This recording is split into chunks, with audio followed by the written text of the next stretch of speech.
Buenos días tengan todos y cada uno de ustedes. Vamos a iniciar con nuestro segundo día de conferencias. Soy una presentadora virtual, creada por inteligencia artificial y tendré el gusto de acompañarlos durante esta mañana. Distinguidos conferencistas nacionales e internacionales que nos honran con su presencia. Autoridades y funcionarios de la Superintendencia de Bancos. Representantes del Sistema Financiero Nacional, de instituciones del Estado, del sector académico, de los medios de comunicación. Y, estimado público asistente. Es un honor para la Superintendencia de Bancos darles la más cordial bienvenida a nuestro segundo día de las 23ª Conferencia sobre Supervisión Financiera, evento que cada año realiza nuestra institución con el objetivo de compartir y propiciar un espacio de intercambio de ideas, Q. Durante esta mañana, nuestros panelistas compartirán tendencias sobre neobancos, experiencias digitales en banca y el futuro con inteligencia artificial. Regulación fintech en Guatemala. Y billeteras virtuales y nuevos medios de pago mediante fintech y sus riesgos en materia de lavado de dinero y financiamiento del terrorismo. Como siguiente punto, el mensaje de inauguración a cargo del señor Intendente de Administración Estratégica de la Superintendencia de Bancos, licenciado Julio César Gálvez Díaz. Adelante, licenciado Gálvez. Muy buenos días, estimado señor Superintendente de Bancos, licenciado Saulo de León, apreciados expertos internacionales y nacionales que aceptaron nuestra invitación a este evento, distinguidos funcionarios e invitados especiales que nos acompañan, estimados participantes que se conectan en esta transmisión en vivo. Tengan todos muy buenos días. Me complace darles una cordial bienvenida al segundo día de las conferencias sobre supervisión financiera, que como cada año es el punto de encuentro propicio para la discusión de tendencias y prácticas nacionales e internacionales sobre los temas institucionales de interés para el sector financiero. Ayer vivimos una jornada sumamente interesante con una dinámica de conversatorios. Se ha generado un intercambio de ideas y propuestas que sin duda será de beneficio para nuestra institución y por ende para nuestro país. En esta 23ª edición de las conferencias tenemos el privilegio de escuchar a expertos de alto nivel, representantes de 4 sectores: la academia, el sistema financiero, organismos nacionales e internacionales, y nosotros, Superintendencia de Bancos como ente regulador. Como nos compartía el Superintendente de Bancos, ayer ha establecido la transformación digital como una de sus líneas estratégicas en nuestro plan estratégico institucional, la cual conlleva la aceleración de la evolución digital de todos nuestros procesos institucionales. Nos recordaba que la transformación digital es una revolución transversal que se convertirá en nuestra cultura, la marca de agua del siglo XXI y el ecosistema en el que tenemos que aprender a vivir y a trabajar. En este evento podemos apreciar elementos que comunican esa transformación. Además, los temas seleccionados nos permiten ver hacia el futuro sobre todos los conversatorios que están programados para hoy. Neobancos, experiencia digital en banca y el futuro con inteligencia artificial, regulación fintech en Guatemala y, para concluir, billeteras virtuales y nuevos medios de pago mediante fintech y sus riesgos en materia de lavado de dinero y financiamiento al terrorismo.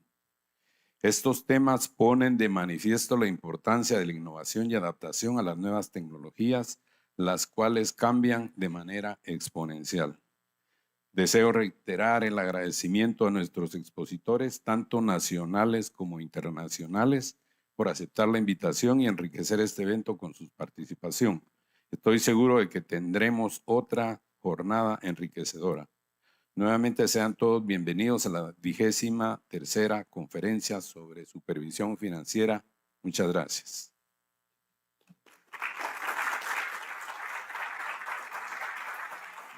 Gracias, licenciado Gálvez.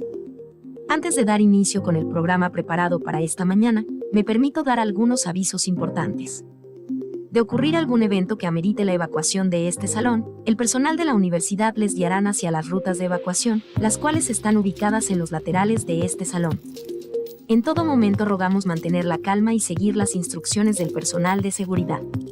Los dejamos con las recomendaciones contenidas en el video siguiente. La información contenida en el siguiente minuto puede salvar tu vida. Ubica las salidas de emergencia más cercanas. De registrarse una emergencia durante la actividad, evacúa en forma ordenada y evita utilizar elevadores. Si falla la energía eléctrica, espera a que se active la planta eléctrica del lugar. Evita gritar o propagar rumores. Recuerda que esto puede provocar alteraciones a las personas que están a tu alrededor. Si se presenta un conato de incendio, utiliza el extintor más cercano y comunícate a los cuerpos de socorro para que se presenten al lugar. Recuerda seguir las instrucciones de las autoridades. Salvar vidas es tarea de todos y todas. Un mensaje de la Secretaría Ejecutiva de la Coordinadora Nacional para la Reducción de Desastres Conred, que puedes descargar gratuitamente en www.conred.gov.gt. Recuerda visitar nuestras redes sociales y escuchar Conred Radio. Quiero compartirles que este evento está siendo transmitido en vivo a través del canal de YouTube de la Superintendencia de Bancos y en Facebook Live desde nuestra página en Facebook. Enviamos un saludo a nuestra comunidad virtual que nos sigue por las redes sociales. Los invito a hacerse notar en todas las redes utilizando el hashtag #ConferenciasCIP. Les comento que los invitados presenciales pueden hacer sus preguntas a través del código QR mostrado en los laterales de las pantallas durante el transcurso del conversatorio. Sin más, los dejo en el uso de la palabra. Sin mayor preámbulo daremos inicio a la jornada de panelistas de esta mañana. El primer tema de hoy es Neobancos, experiencias digitales en banca y el futuro con inteligencia artificial. Llamo al escenario al licenciado Gustavo Adolfo Rodas Gómez, quien tendrá a su cargo la moderación de este espacio para intercambio de ideas y su activa participación. El licenciado Gustavo Rodas es licenciado en Contaduría Pública y Auditoría por la Universidad San Carlos de Guatemala y máster en Administración de Negocios con especialización en Dirección Estratégica por la Universidad Mesoamericana. Es el representante por parte de la Superintendencia de Bancos en el Foro Fintech del Centro de Estudios Monetarios Latinoamericanos y ante la Red Ecosistema Fintech en América Latina y el Caribe. Actualmente es director del Departamento de Normativa en la Superintendencia de Bancos de Guatemala. Pido un fuerte aplauso para recibir al licenciado Gustavo Adolfo Rodas Gómez. Enseguida me permito darle la más cordial bienvenida a nuestro primer panelista. Llamo al escenario al Dr. Olaf Dirkmaat, director del Centro para el Análisis de las Decisiones Públicas y codirector de Market Trends de la Universidad Francisco Marroquín. Es economista por Hogeschool Holland, máster en Economía de la Escuela Austriaca, máster en Marketing Strategy por Vrije Universiteit en Ámsterdam, Holanda, con doctorado en Economía por la Universidad Rey Juan Carlos en Madrid, España. Es Chief Investment Officer de Hedgehog Capital. También es profesor de Economía en la Escuela de Negocios de la Universidad Francisco Marroquín. Recibámoslo con un fuerte aplauso. Invito a acompañarme a este escenario a nuestro siguiente panelista, licenciado Byron Vinicio Méndez Castillo, Intendente de Estudios y Normativa de la Superintendencia de Bancos. Es contador público y auditor egresado de la Universidad de San Carlos de Guatemala, con maestría en Administración Financiera por la Universidad Mariano Gálvez de Guatemala. Cuenta con especialización a nivel nacional e internacional en temas relacionados con gestión y supervisión de riesgos financieros, supervisión consolidada y transfronteriza, red de seguridad bancaria y estabilidad financiera. Ha representado a Guatemala en comités técnicos del Consejo Centroamericano de Superintendentes de Bancos, de Seguros y de otras instituciones financieras y en grupos de trabajo de la Asociación de Supervisores Bancarios de las Américas ASBA. Le brindamos un fuerte aplauso. Llamo al escenario a nuestro siguiente panelista. Ingeniero Luis Lara Grojek, gerente general y director corporativo del Banco Industrial. Es ingeniero mecánico industrial egresado de la Universidad Rafael Andívar. Con maestría en Administración de Empresas por el Instituto Centroamericano de Administración de Empresas. Fue vicepresidente de la Bolsa de Valores Nacional. Actualmente es director titular de la Junta Monetaria, electo por los presidentes de los bancos privados nacionales desde 2009 a la fecha. Es también presidente de la Asociación Bancaria de Guatemala, ABG. Lo recibimos con un fuerte aplauso. Nuestro último panelista nos acompaña de forma virtual. Licenciado Darío Okrent, Chief Transformation Officer de Grupo Salinas, Ciudad de México. Experto en conectar tecnología, marketing, fidelización, datos, experiencia del cliente, desarrollo de apps e innovaciones para diseñar, desarrollar e implementar la mejor estrategia de transformación digital en una empresa. Posee amplio conocimiento en banca, seguros, restaurantes e industrias digitales. Actualmente es Chief Transformation Officer de Grupo Salinas en la Ciudad de México. Bienvenido Darío, lo recibimos con un fuerte aplauso.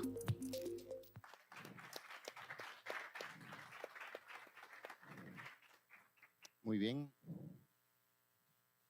Muy bien, buenos días a todos. ¿Me escuchan? Ahora sí. Buenos días a todos, bienvenidos a esta casa de estudios y que hoy se vuelve lugar donde vamos a conversar sobre un tema por demás interesante. Damos la más cordial bienvenida a todos nuestros panelistas. Bienvenido, ingeniero. Por favor, siéntense. Qué gusto tenerlos acá.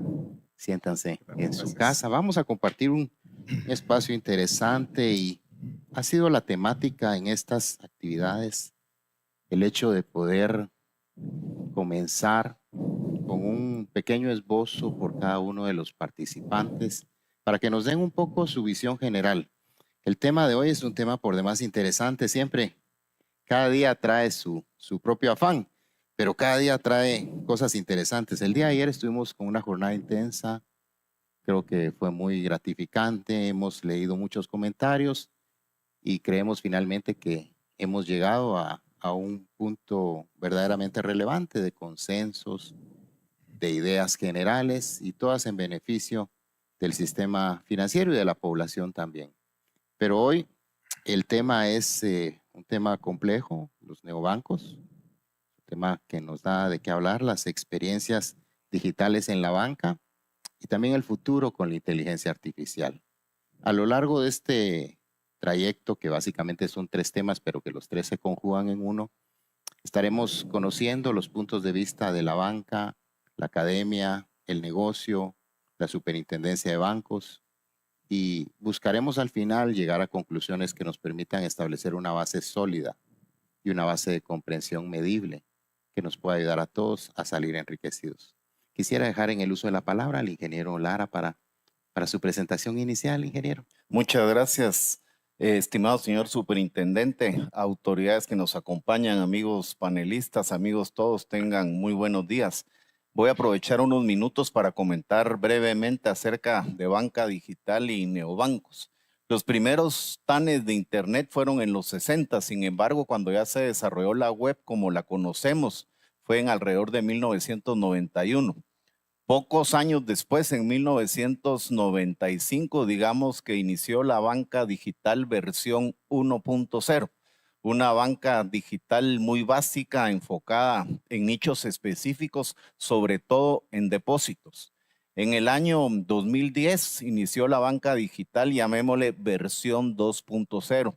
Ya se empezaron a utilizar dispositivos móviles, claro que ahí o ninguno, muy pocos dispositivos eran inteligentes, por lo que los menús eran muy rudimentarios, pero ya mejoraba la experiencia del usuario, ya había más conveniencia. A lo largo de esa banca digital 2.0 empezaron a salir algunos neobancos, algunos standalone que le llaman Challenger Banks, pero tal vez no le pongamos tanta atención a los nombres. Me voy a basar más que nada en banca digital y neobancos. Ahí salió Nubank, que creo que es muy conocido en la región. En el año 2015, pues ya salió la banca digital versión 3.0, que es la que conocemos hoy por hoy. Ya lenguajes de programación, mucho más desarrollados, más sencillos, más flexibles. Definitivamente los dispositivos móviles son por excelencia el canal de servicio de atención a los clientes, una gama inmensa de productos y servicios, ¿verdad? Algunos que tal vez no se esperaban, que era el poder abrir cuentas digitales en 4 o 5 minutos. Antes teníamos que ir a una agencia y pasar 2 horas llenando toda la la documentación, préstamos que se pueden disponer también en minutos, tarjetas de crédito digitales, en fin, todo lo que nosotros conocemos. La banca en Guatemala, pues algunos antes, otros después, pues siguió ese caminar de las 3 versiones de banca digital. Y diría yo que los resultados han sido muy buenos. Si nosotros vemos las plataformas que tenemos en Guatemala, pues no tienen nada que envidiarle a las de países desarrollados. Tal vez les voy a dar algunas cifras de la institución en la que yo trabajo. La aceptación de la banca electrónica llega al 81%. Este año, entre consultas y transacciones, vamos a realizar alrededor de 300 millones de operaciones, 300 millones a través de nuestra plataforma digital. El banco es grande, o sea, tenemos una buena infraestructura, tenemos alrededor de 600 agencias y a pesar de tener esa cobertura, si yo sumo las operaciones en banca digital, en cajeros automáticos, en POS, es decir, dispositivos sin intervención humana, el 84% de las operaciones se realizan ahí y a solo el 16% en agencias. Y por supuesto que eso va a continuar, ¿verdad? La pregunta lógica es, mira, ¿y para qué tenés tantas agencias? Pues cerramos agencias, pero también abrimos, porque así como en Guatemala ponen túmulos en todos lados, también ponen centros comerciales en todos lados.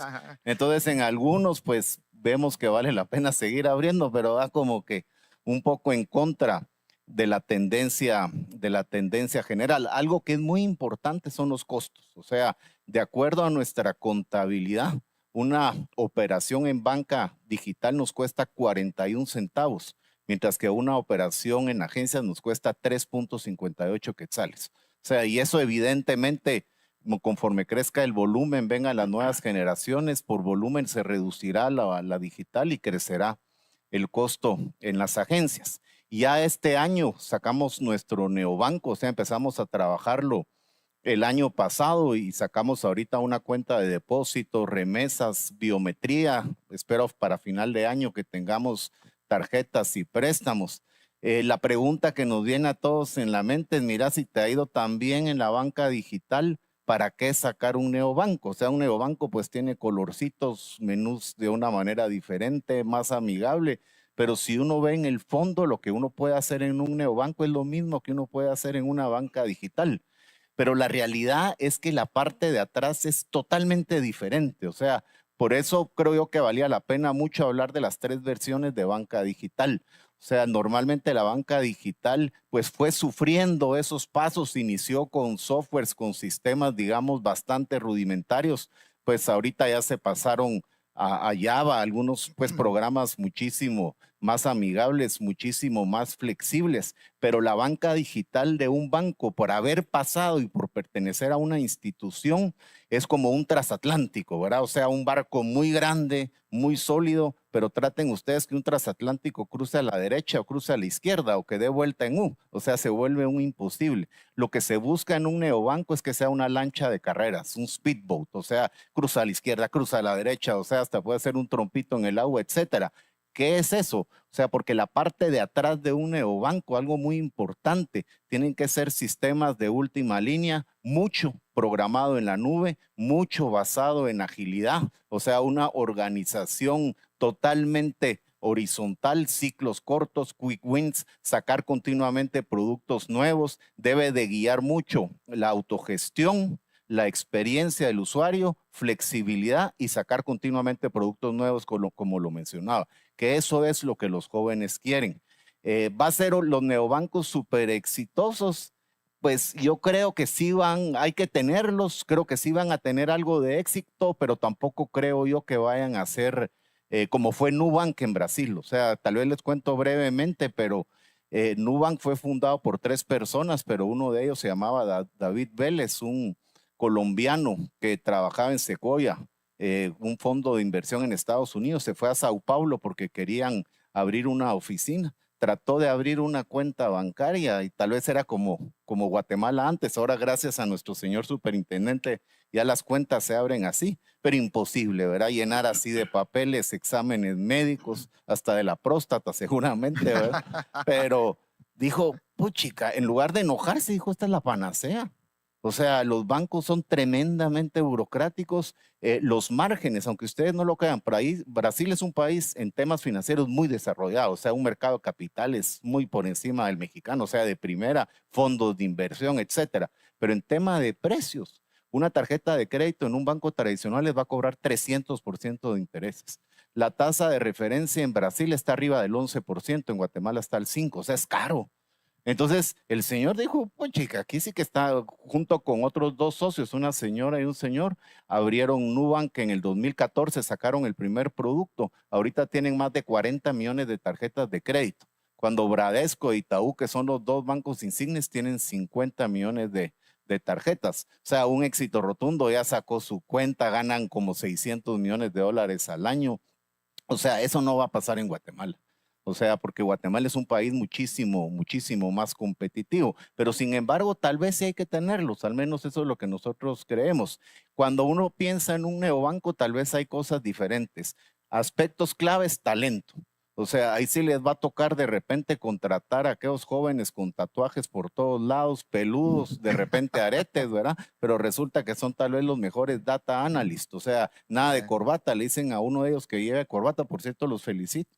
La corbata ya no es algo relevante. O sea, mucha gente lo ve como algo que pone una barrera entre uno y otro. Es muy importante alcanzar un volumen que tenga sentido. O sea, en un neobanco, si no alcanzan volumen, no tiene sentido. O sea, como se crece es a través de mucha gente que lo tiene y empieza a hablar bien del neobanco. Hay que pagar porque se abran cuentas. Se pueden gastar en Guatemala 25 o 30 millones de quetzales para llegar a tener un volumen razonable. Y lo último, y con eso termino, y perdón que me alargué, pero creo que es una parte muy importante. O sea, la decisión clave es, ¿debe estar el neobanco adentro de la institución o debe estar afuera? O sea, como fue Nubank, bueno, ahí no había banco, no había otro. En Guatemala tenemos ahora dos neobancos, Sigi, que es del Banco Industrial, que está adentro del banco, y Nexa, que es un neobanco stand-alone. Si un neobanco está stand-alone, tiene ventajas como que no se llena de la burocracia de las instituciones, es más fácil llevar toda la contabilidad, o sea, pueden saber cuánta plata van a perder, porque los neobancos se pasan 5 o 6 años perdiendo hasta la camiseta. Ya después pueden ser sumamente rentables, pero tienen dificultades. Por ejemplo, la gente no va a querer abrir cuentas si no tiene el respaldo de una institución. O sea, en una institución solo tiene que ser parte de la cultura, decir, mire, es lo mismo y que la gente lo promueva. Yo en lo personal creo que tiene más ventajas adentro. Creo que va a ser más fácil crecer en clientes y se tiene el respaldo de la institución, pero veremos qué pasa en Guatemala, ¿verdad? Yo ahí lo dejaría y perdón que me excedí un poco. No, excelente. Muy importante los comentarios que nos decía el ingeniero Lara. Me llamaba mucho la atención del tema de los costos. 11% de costos por transacción comparado con una transacción física. Muy interesante el dato. Vamos a darle espacio a nuestro panelista que está acompañándonos de manera virtual y también le damos la bienvenida a todo el público selecto que nos acompaña a través de las redes, a través de Facebook Live, también a través de YouTube. Les damos también la más cordial bienvenida y esperamos que este evento sea del agrado de ustedes también. Así que dejamos el espacio a nuestro panelista que nos acompaña de manera virtual. No sé si ya estará el enlace. Gracias. Hola, ¿qué tal? Buen día para todos y muchísimas gracias por la invitación. Un gusto estar aquí participando en estas jornadas de forma virtual. Y hablando de los neobancos, yo complementando lo que comentaban recién, creo que es fundamental pensar en qué queremos con el neobanco. Claramente los neobancos nacen con la necesidad de llenar un espacio que los bancos tradicionales no pueden llenar, ¿no? Ser rápidos, ágiles, enfocados a la oportunidad, sin fricciones, que una cuenta se puede abrir de forma sencilla, en 2-3 minutos, pero eso es una parte. La otra parte, y creo que es fundamental, que cuando hay un problema, la solución sea sin fricciones, rápida, ágil, que cuando un cliente quiere cerrar una cuenta, sea tan fácil como abrirla. El neobanco no solamente tiene que estar presente en ese journey, en ese día a día del cliente, en las buenas, sino en las malas. Yo creo que hay una diferencia fundamental entre los neobancos y los bancos tradicionales. El banco tradicional en general está enfocado en el producto y el neobanco está enfocado en el cliente. Esa es una diferencia trascendente. Los bancos tradicionales crean productos porque sí, porque a alguien se le ocurrió, porque alguien preguntó en una cena y dijo, ay, voy a sacar un producto de inversión y lo sacan. Generalmente, hasta hace poco, nadie hacía estudios más que focus groups, que no sirven para nada. Lo que creo que es relevante es estar con el cliente, virtual o físicamente, entender sus necesidades y en base a eso, diseñar las soluciones que los clientes buscan. Lo que comentaban recién en Brasil. David dijo, es súper difícil abrir una cuenta. Como también pasó lo mismo con Uber. El fundador de Uber estaba en París y estaba cansado de pedir un taxi, era un problemón. Dijo, qué fácil que sería sacar mi teléfono y en un clic pedir un auto.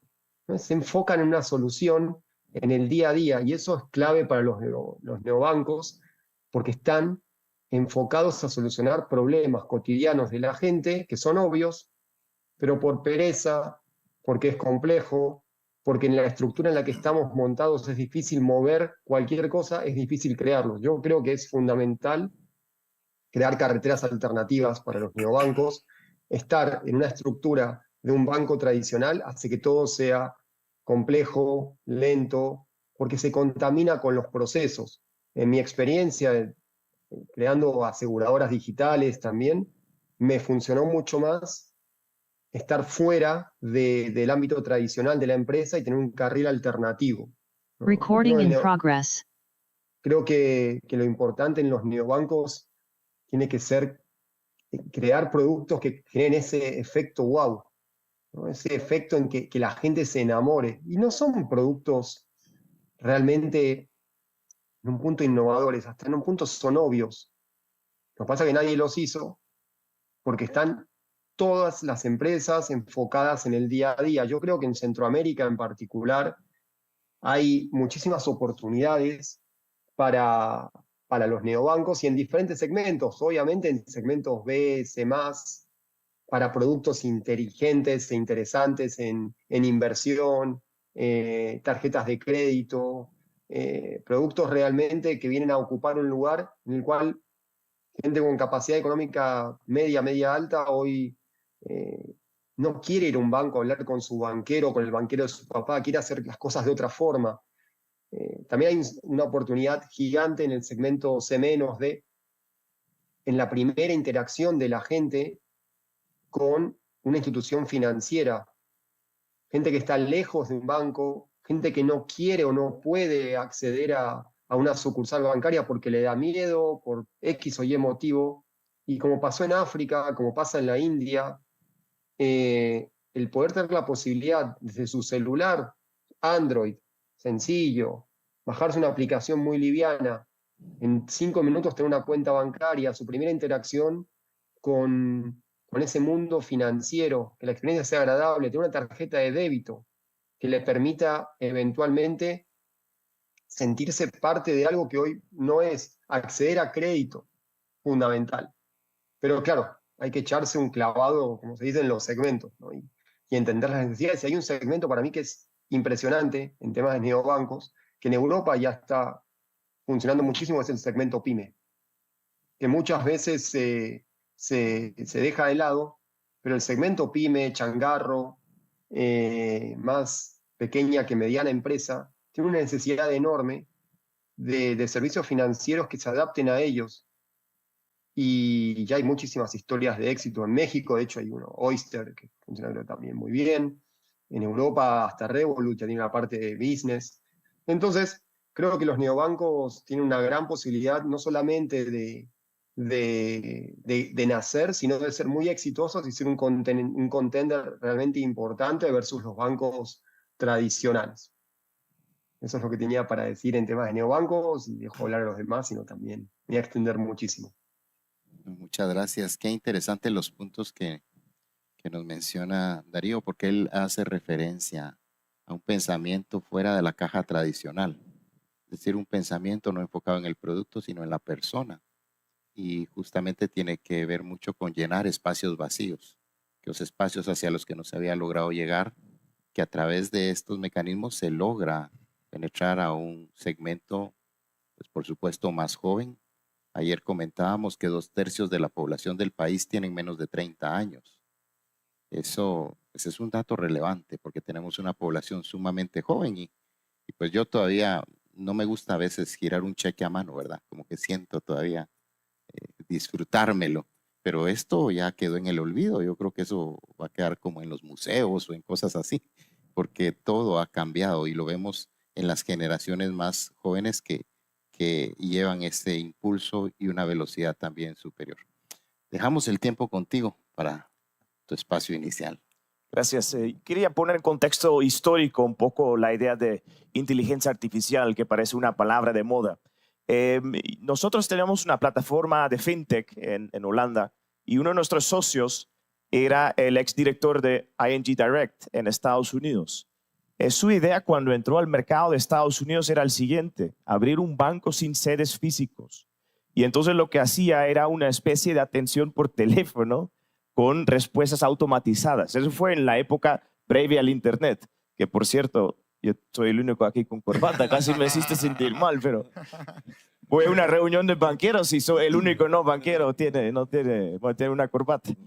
Pero entonces entra con muchísimo éxito al mercado de Estados Unidos porque este ahorro en costos por no tener las sedes físicas que de forma puntual mencionaste en el dato del Banco Industrial, que me parece increíble, permite trasladar parte del beneficio al cliente. Entonces, este banco podría ofrecer mayores tasas de interés.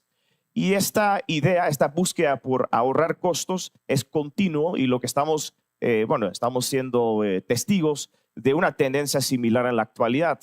Hay un problema, sin embargo, con ese tipo de cambios, innovaciones, el uso de tecnología para ahorrar costos, y es que a las personas no les gusta el cambio. No les gusta el cambio. Yo me acuerdo muy puntualmente cuando estaba trabajando en ABN, el banco holandés, que iban a cerrar las cajas. Es decir, lo que el banco no quería era intervención humana en la entrega de efectivo a los clientes. Y entonces la idea era eliminar todas las cajas y reemplazarlos únicamente por cajeros automáticos. Bueno, ¿cómo les fue con este cambio que le hicieron de un día al otro? Fue un desastre porque había un gran grupo de personas y clientes que estaban completamente insatisfechos con el banco y se pasaron, de hecho, a ser clientes de otro banco. Entonces, los neobancos justamente permiten eso. Permiten utilizar el conocimiento, la estructura, los sistemas incluso de bancos tradicionales, pero en una nueva forma, con una nueva marca, con una nueva imagen y atraer personas, ¿verdad?, de una forma menos invasiva y dejar que compite con el negocio tradicional. Y entonces creo que ahí viene un poco la idea del neobanco, ¿no? De hecho, los bancos tradicionales tienen grandes ventajas y ahí quería puntualizar el tema de la inteligencia artificial. Tiene grandes ventajas porque tienen muchos datos. Pueden ser datos del comportamiento de los clientes, pero también puede ser, por ejemplo, interacciones de servicio al cliente con representantes del banco. Y sobre esos datos, pues resulta que desde hace poco, y no sabemos todavía ni siquiera bien por qué, hemos dado ese salto en lo que son los Large Language Models, que permite casi que tener ese tipo de tecnología que interactúa como si fueran seres humanos. Y esto lo que va a permitir otra vez es una gran innovación en el ahorro de los costos. ¿Qué tipo de costos, por ejemplo? Yo estoy pensando en dos puntuales. El servicio al cliente es uno. No queremos saber la cantidad de veces que una persona por algún problema tiene que interactuar con el banco. Si podemos reemplazar gran parte del capital humano o de los trabajadores que trabajan en servicio al cliente por algo automatizado, se puede ahorrar un montón los costos, lo cual en primera instancia aumenta la rentabilidad del banco más innovador, pero por otro lado permite luego que este beneficio se traslada a los clientes finales. Otro ejemplo, los costos de compliance, ¿sí? Los reguladores, especialmente con temas de antilavado, nos impone pues muchas reglas, muchos monitoreo, y gran parte de ese monitoreo hasta la fecha es manual. Hay personas y departamentos enteros que revisan transacciones. Pues en gran parte podemos automatizar esto también con inteligencia artificial, lo cual a su vez otra vez permite un gran ahorro de costos a beneficio del cliente final. Y ahí tal es mi llamada con los últimos segundos que tengo a mi disposición aquí, que el cambio implica un regulador muy ágil. Nosotros nos dimos cuenta porque tuvimos el FinTech en Holanda, que es una bolsa de valores, y aplicamos para una licencia financiera de operar una bolsa de valores en los Países Bajos. Tardamos unos 2 años en conseguir el permiso. Y fue una cosa surreal. Llegamos al regulador y nos dicen, bueno, ¿y los brokers? ¿Dónde están los brokers en su modelo? Dicen, señores, pero aquí no hay brokers. Nosotros quitamos el intermediario y vamos directamente, conectamos directamente las empresas a los inversores. Entonces dijeron, pero gran parte de la regulación de Know Your Customer, toda la diligencia del cliente está en manos de los intermediarios. Entonces tuvimos esas conversaciones bastante agradables con el regulador porque se abrió al cambio y permitió justamente que tuvimos este diálogo y enseñar qué era posible con la tecnología de hoy que tal vez todavía no estaba reflejado en la regulación anterior. Y creo que esa postura es importante. Es una postura de apertura a la innovación, de ver que las cosas pueden y se van a hacer de forma diferente al futuro y ver cómo de mejor forma se puede aplicar las regulaciones existentes a esos nuevos cambios. Así que termino con esa llamada y gracias. No, gracias, qué interesante. Nuevos elementos, ¿verdad? Todo esto va sumando. Dejaríamos el tiempo al licenciado Méndez de la superintendencia. Sí, muchas gracias, muchas gracias. En principio, agradecer la participación en este foro, agradecer a la Universidad Francisco Marroquín este espacio que nos brinda en su casa y a los que están aquí presentes también, su presencia, y a los que están en los medios digitales. Es muy interesante todo lo que se ha conversado. Yo quisiera contextualizarlo un poquito más a nivel de nuestro sistema bancario nacional, en términos muy generales. Hemos sabido claramente de que el sistema bancario guatemalteco pues, es una fortaleza para nuestro sistema como tal y para la economía. De tal manera de que este sistema ha venido teniendo también cambios importantes. Dentro de estos cambios, obviamente, ha crecido en sus principales rubros, ha tenido una connotación importante en cambios también en la cobertura de los servicios bancarios y también en los canales de distribución. Esto ha implicado también que hay una tendencia, como bien lo explicaba el ingeniero Lara, a utilizar más la banca electrónica. Y esto porque se está tratando de aprovechar efectivamente todos los procesos de innovación. La industria bancaria local así lo ha hecho. Sin embargo, tenemos un tema que nos afectó positivamente, lo voy a decir así, en el año 2019-2020, que fue la pandemia. La pandemia vino a acelerar estos procesos de innovación, porque fue algo totalmente que no teníamos en mente que iba a pasar.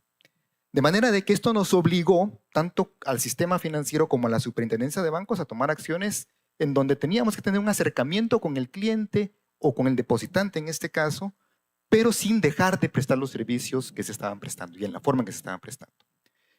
Este aceleramiento que hubo, obviamente, venía acompañado de nuevas tecnologías. Hablamos de la inteligencia artificial, hablamos del Big Data, del Internet de las cosas, inclusive comenzamos a hablar ya de temas asociados con el procesamiento y almacenamiento de información en la nube. Esto no solamente facilitó el uso de esos canales digitales, sino que también provocó una interrelación más directa con las plataformas digitales que están siendo ofrecidas por las fintech. Y cuando hablamos de nuevos actores, que son los neobancos son una fintech. Son una fintech. La única diferencia aquí en Guatemala, y que lo quiero dejar muy claro, es que como neobanco tiene que tener una autorización para funcionar. Es decir, ningún banco aquí en Guatemala puede, digamos en este caso, operar si no tiene una licencia bancaria, porque no puede utilizar la palabra banco ni en su denominación ni en la razón social, y tampoco puede hacer intermediación financiera. Esa es la diferencia con las otras fintech. Es decir, el neobanco es fintech, pero no todas las fintech pueden ser bancos, porque no prestan todos servicios bancarios y por esta limitación que les contaba. Efectivamente, entonces, el hecho de este proceso de innovación, de estos cambios que el sistema bancario ha tenido, esto tiene que ir acompañado de una regulación, pero en el sentido de que esta tiene que estarse monitoreando y actualizando constantemente. Pero una regulación que efectivamente, como tú lo dijiste, que no sea limitativa a la innovación, sino que en todo caso motive la innovación, obviamente dentro de un ambiente controlado. Cuando hablamos de temas de innovación, tenemos que tener muy claro de que hay temas asociados a riesgos operacionales, riesgos tecnológicos, riesgos de ciberseguridad. Todo esto hay que considerarlo para que cuando estemos en un proceso de esta naturaleza, toda la gestión de los bancos, el gobierno corporativo se enfoque a mitigar esos riesgos. Gracias, licenciado Rojas. Muy bien. Qué interesante. Todos con un particular punto de vista y ya luego de esta pequeña introducción vamos a comenzar a profundizar. Son 3 temas los que nos convocan hoy, neobancos. La primera parte, las experiencias digitales en la banca y también en la banca que va avanzando hacia el futuro. Y el tema de inteligencia artificial. Son 3 temas que, si bien es cierto, tienen una connotación particular, en algún punto se unen y vienen a sumar. Entonces, comenzaríamos con el ingeniero Lara. ¿Cómo podríamos nosotros, ingeniero, cómo ven ustedes, cómo podrían conceptualizar? ¿Qué entienden por un neobanco? ¿Cómo lo conceptualizan ustedes? Bueno, yo lo mencionaba, para nosotros un neobanco, coincido totalmente con Byron, que si tiene la palabra banco debe ser standalone, pero yo lo manejo más como el concepto. O sea, para mí el concepto de un neobanco, pues es un conjunto de aplicaciones flexibles basadas en autogestión, experiencia del usuario, productos nuevos, que sea un speedboat, o sea, algo que se requiere una necesidad, inmediatamente se pueda ofrecer el producto. O sea, así es como lo veo. Desde el punto de vista, porque surgió el tema que si adentro de la institución o afuera de la institución, como yo lo veo es que afuera de la institución desde un punto de vista teórico es mejor, porque no está uno con la burocracia como lo mencionaba, pero desde el punto de vista práctico para mí no funciona, o sea, porque se pueden pasar 2 años para sacar la licencia bancaria, requiere patrimonio, no va a abrir una sola cuenta bancaria porque la gente no es incauta, o sea, la gente no va a abrir cuentas si no sabe quién está atrás. Yo soy un enemigo acérrimo de las criptomonedas. Primero, porque se usan para lavado y para un montón de cosas. Pero segundo, uno no sabe quién está atrás. O sea, Satoshi Nakamoto, después dicen que eran 3 americanos, son australianos. Uno no sabe quién está atrás. Entonces, un neobanco standalone que empiece a captar es muy difícil. Nubank salió colocando, pero es porque el mercado brasileño es muy desarrollado. Ellos han tenido 8 levantamientos entre capital y deuda. Hasta Goldman Sachs está con ellos. Entonces, yo lo dejaría más que tal vez centrarme en la palabra banco, que tenés toda la razón, Byron, es en el concepto de ser una plataforma de servicios digitales súper ágil. O sea, y muy, muy barato, ¿verdad? Ahora, la inversión es fuerte. Sí. Interesante. Bien, veamos, licenciado Darío, ¿cómo ven desde su particular punto de vista el papel de los neobancos en aquellos lugares donde ustedes tienen presencia?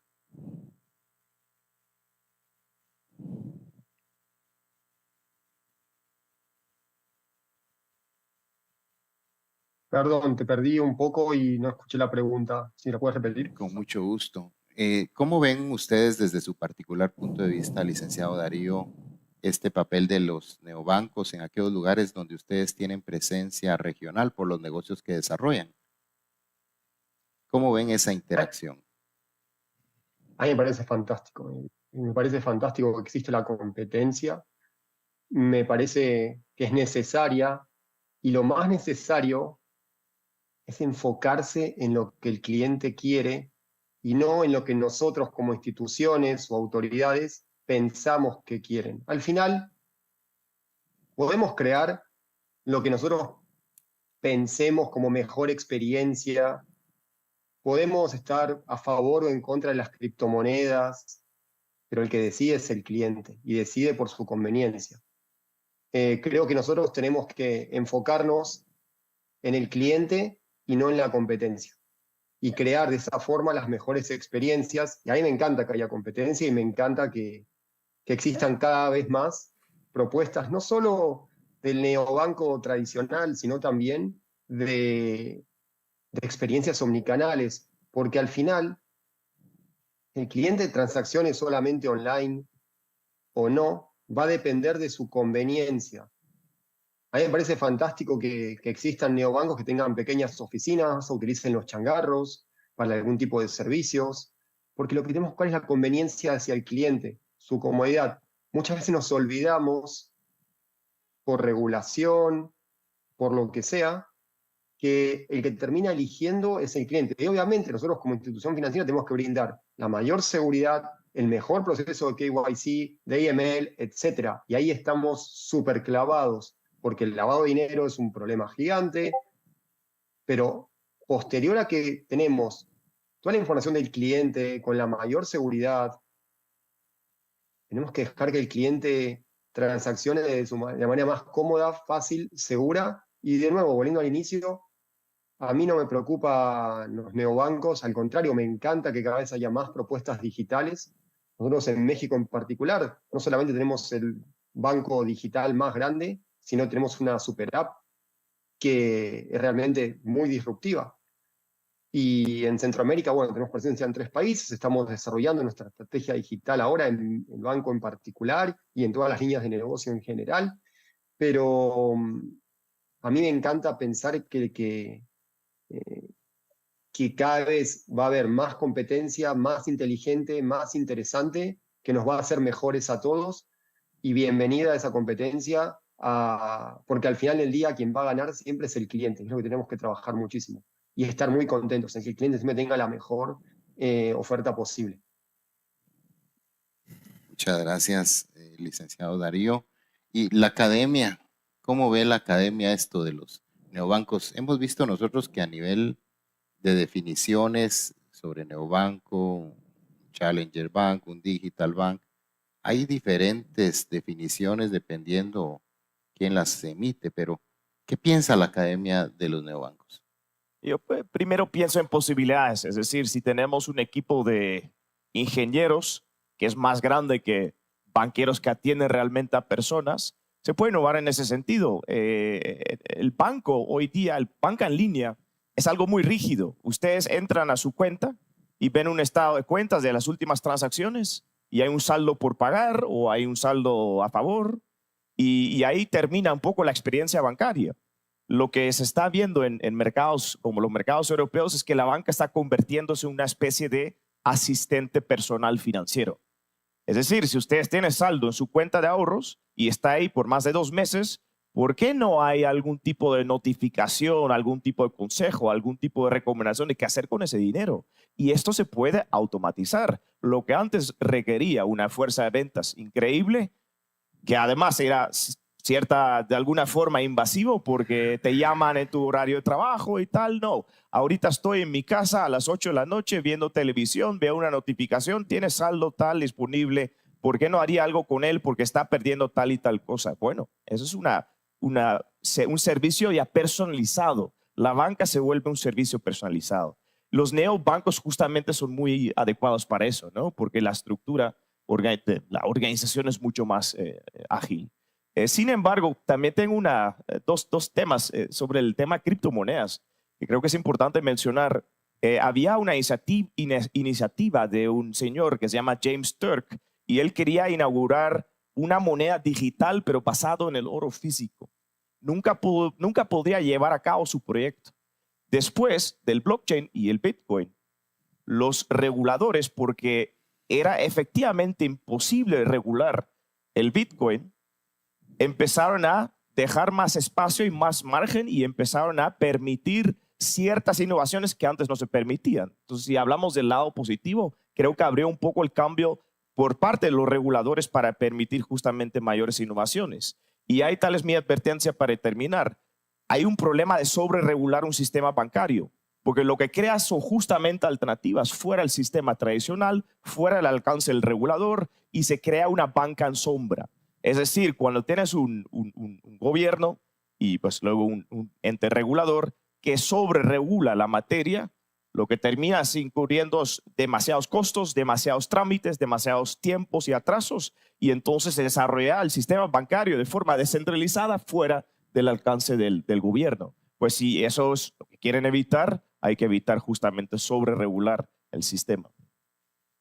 Muchas gracias. Bien, la Superintendencia de Bancos hemos visto que a lo largo del último año ha venido en sus revistas de visión financiera mencionando varios artículos con relación a estos temas. ¿Cómo ve la Superintendencia de Bancos que es un neobanco? ¿Qué debiéramos entender por esto, licenciado Méndez? Sí. Como ya lo comenté y se ha visto, ya se ha platicado en esta charla, el neobanco pues obviamente es aquel que nace y opera totalmente digital. No tiene agencias físicas, presta un servicio personalizado y básicamente lo hace a través de tecnología, a través de los teléfonos móviles, principalmente. Reitero que en Guatemala obviamente tendríamos ese inconveniente que al hacer un banco como tal, un banco standing alone, debería de contar con una autorización. Quiero traer a colación, por ejemplo, las experiencias que entiendo han pasado en Estados Unidos. En Estados Unidos hay neobancos. Hay neobancos que están pegados a la banca tradicional. Y lo hacen precisamente por eso, porque no todos los neobancos en Estados Unidos tienen una licencia para operar. Y como no tienen una licencia, el depositante tiene aquella preocupación de que si deposita en ese banco, obviamente no va a estar cubierto por el seguro de depósito, para comenzar. Eso obviamente los hace pegarse a un banco para que ese banco les dé el respaldo y la garantía y el neobanco sea la cara, con la cara, digamos, un poquito más amena hacia el público. Es una tendencia el tema de los neobancos, como ya se mencionó en el tema de Brasil, también hay neobancos en Chile, Argentina, Colombia, México.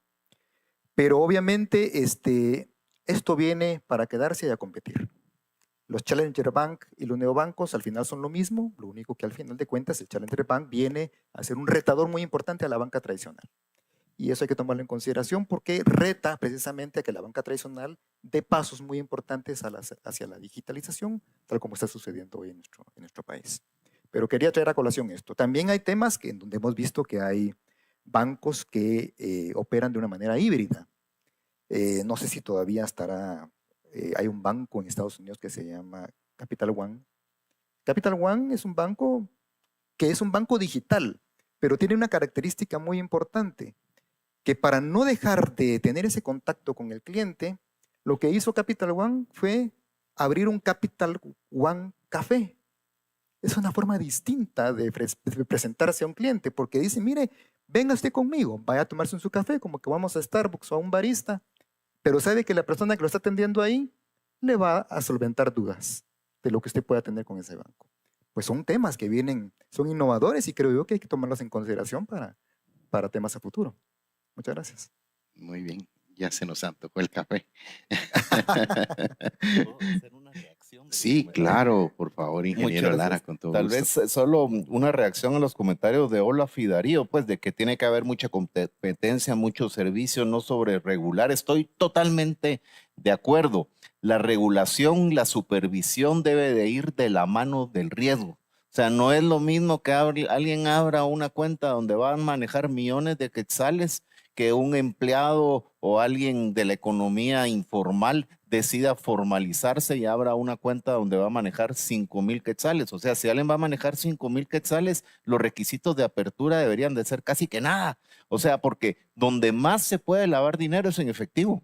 Si nosotros no le damos a esos señores la oportunidad de tener una cuenta en un neobanco, en un banco de primer piso, se va a seguir manejando en efectivo y plata de un lado y plata del otro. Entonces, el tema ese coincido 100% que hay que tener muchísimo cuidado. Y con el tema de las criptos, en lo que yo sí creo mucho es blockchain. Para mí blockchain es si algo bueno nos dejó, es una verdadera maravilla. Las criptos sí todavía, porque hay más de 20,000 criptomonedas en el mundo, ¿verdad? O sea, nacen, crecen, se reproducen y mueren. Lo malo es que cuando mueren, muchos lloran, ¿verdad? Entonces, pero totalmente coincido con Darío y todo. Aprovechando que comenta esto, ingeniero Lara, ¿cómo ve el papel? Porque el licenciado Méndez hacía referencia a espacios diferentes, los lugares de café con cierta asesoría. ¿Cómo ve usted el tema del código QR? Porque creo que es un tema relevante en esto. Te agradezco la pregunta. Para mí es de verdad muy bueno. El QR en Guatemala se inició hace varios años, pero no despegó. Y como mencionaba Byron, o sea, no todo lo malo es tan malo. O sea, la pandemia, aparte de que nos trajo ese impulso en temas digitales, también impulsó mucho el QR, porque la gente iba a un restaurante y tenía que usar el QR. Entonces la gente se fue acostumbrando.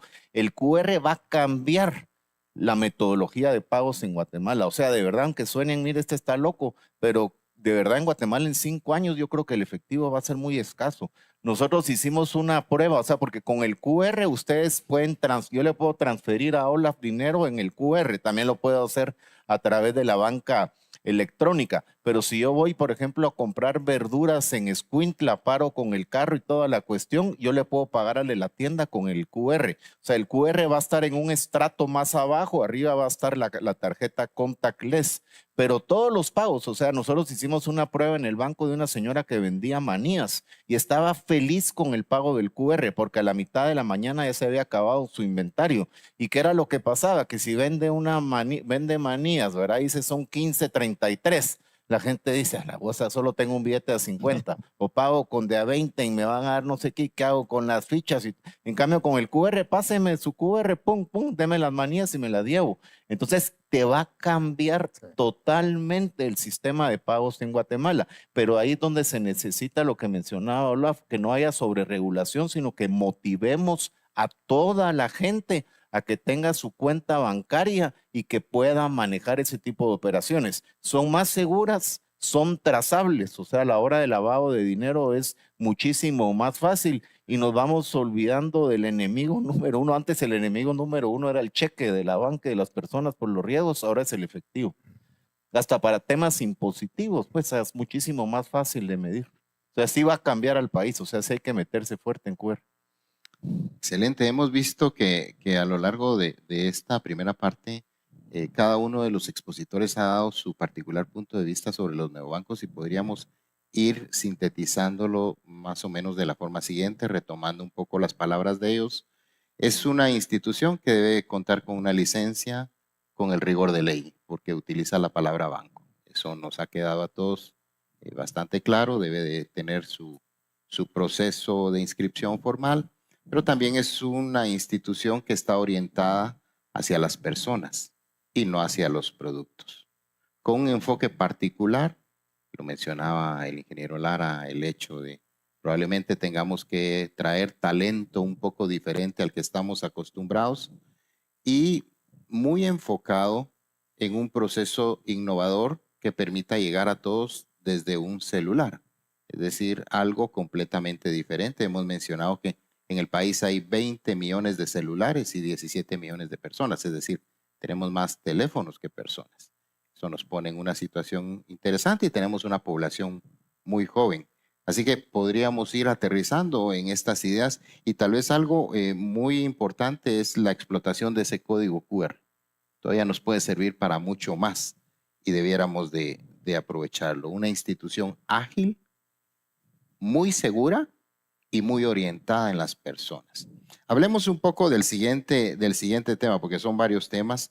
La parte de la experiencia digital. Todas las instituciones han estado en procesos de transformación digital. La misma Superintendencia de Bancos se mencionaba hoy por parte del Intendente de Coordinación Estratégica, que está comprometida con un proceso de transformación digital profundo. Y esto no es algo que escape de la realidad de las instituciones. Todas las instituciones han tenido que enmarcarse en estos procesos de transformación digital, pero un proceso maduro de transformación digital no solo implica el cambio del papel a un computador, sino que lleva y conlleva una serie de procesos que permitan simplificar los pasos, proveer seguridad, cerrar aquellas brechas de disparidad donde existían cuellos de botella, y generar espacios que permitan que esa agilidad tienda a ser segura. ¿Qué podemos hablar un poco de esta parte? ¿Cómo ve la transformación digital de la banca a la academia? Bueno, hay muchos ejemplos fuera de Guatemala de los cuales podemos aprender, ¿no? Si vamos a un lugar como Shenzhen en China, lo que podemos ver es que nadie usa efectivo. Todo el mundo está, ni siquiera con tarjeta se puede pagar en Shenzhen, es todo con el propio celular.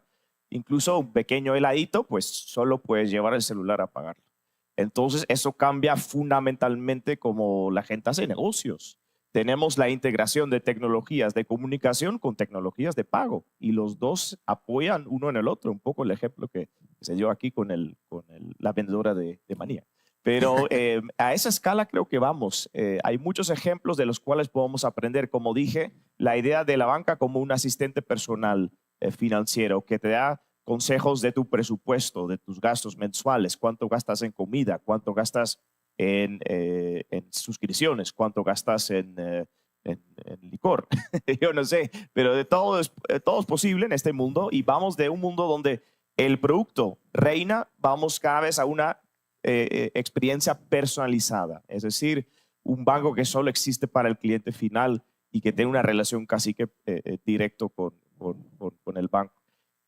Y una reducción de costos. Creo que uno de los grandes problemas y uno de los retos que tiene Guatemala justamente para la adopción de estas nuevas tecnologías es que, por ejemplo, los pasarelas de pago y aceptar pagos en tiendas, como el ejemplo de la vendedora, pues todavía tienen costos bastante altos y la tecnología ahí puede ayudar a reducir esos costos, buscar formas alternativas de que alguien pueda aceptar pagos sin incurrir en costos de 3, 4 o 5% en comisiones.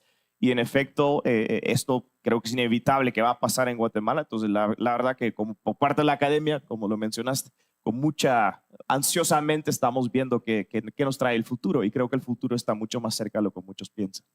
Sí, yo creo que el futuro ya nos alcanzó, ¿verdad? Lo alcanzamos.